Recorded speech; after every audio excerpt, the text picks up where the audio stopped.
Mon intervention est donc sur le genre et sur le théâtre contemporain, en particulier sur une artiste italienne, palermitaine, donc sicilienne, qui s'appelle Emma Dante et qui a écrit de nombreux spectacles sur la non-binarité. Et de mon côté, je m'occupe surtout du conte de fées. Alors, vous voyez, il y a une courte biographie pour présenter le personnage, mais juste pour vous dire que sa carrière est très variée. Elle touche à plusieurs genres, donc le cinéma, le théâtre, l'opéra, la littérature. Et tout cela nous montre la singularité et la personnalité de cet artiste qui franchit toutes les barrières que la domination masculine a érigées. En particulier, ses succès théâtraux en Europe s'élèvent au même rang que Ariane Mouchkine et son incontestable Théâtre du Soleil.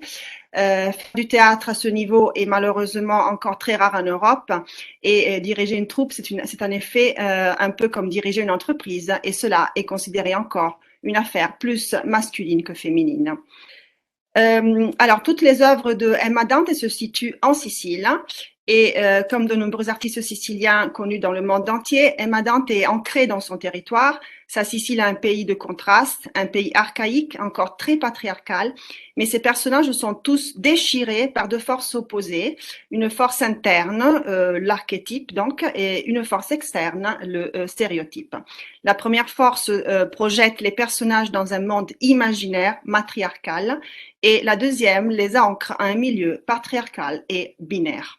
Alors, l'œuvre en particulier dont je voulais vous parler est une œuvre que je définirais plutôt de théâtre queer. Hein. C'est une définition que j'ai prise de Muriel Plana, qui définit le théâtre queer comme théâtre féminin, parfois féministe, hein, qui s'interroge sur la non-binarité. La Bella Rosaspina addormentata est le titre de cette œuvre, cette pièce, qui est donc la réécriture de La Belle au bois dormant de Perrault, où le prince se révèle être une femme et le spectateur et la princesse elle-même le découvrent à la fin de la pièce. L'autre personnage de cette pièce, alors il s'agit de Gandolfo et Sophonisme, ce sont les parents de la Belle au bois dormant. Leur identité de genre est floue. Là aussi, je vous laisse regarder les images. Et, les deux dans la pièce, dans le spectacle, ils ont un voile sur le visage. Et cela leur donne en effet un halo de mystère qui les place au-delà du genre. Alors, la pièce successive, la voilà, c'est la deuxième œuvre que j'ai considérée et c'est Anastasia Genoveffa e Cenerentola. Cette œuvre se situe, selon la définition de Muriel Plana, parmi les œuvres de théâtre féminin, donc c'est-à-dire, je cite, un théâtre de création faite par les autrices en quête d'une esthétique féminine. Les images que vous voyez dans les dessins de Maria Cristina Costa et dans les photos du spectacle représentent les sœurs, donc les sœurs et la marâtre de Cendrillon. Inséparables sur scène, ces trois femmes appartiennent à un rang social défavorisé, celui d'une Sicile pauvre et populaire, où la femme aspire uniquement au mariage.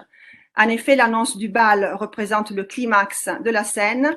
À partir de là, a lieu le moment du travestissement, dont je vais vous parler à la suite, pour décider comment se présenter au bal. La robe de mariée semble la plus appropriée, car le mariage est encore en Sicile le seul moyen d'émancipation pour la femme. Alors l'élément essentiel de ce théâtre est le travestissement, comme je vous ai dit, qui est fortement lié à la corporalité des personnages acteurs.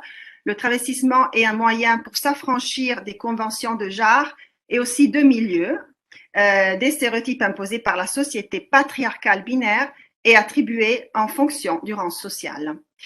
Le travestissement permet le dépassement du stéréotype. Les personnages sont guidés par un archétype, une conscience qui se révèle surtout par la matérialité des corps qui permettent à l'acteur, mais aussi au spectateur, des expériences extrêmes. L'objectif de cette expérience extrême semble être la rencontre et l'acceptation de l'archétype, qui est souvent un archétype féminin, donc il y en a de très nombreux. Alors, pour conclure, dans le théâtre d'Emma Dante, les relations traditionnelles se juxtaposent à d'autres types de relations et la fiction théâtrale permet la création d'une vérité propre à la scène où tout est possible. Le spectateur théâtral, depuis Brecht, est un spectateur actif, un théâtre qui a à cœur l'intersectionnel et en démontant les stéréotypes, il peut solliciter la parité, l'inclusion et à l'occasion mettre durement à l'épreuve la société hétéropatriarcale.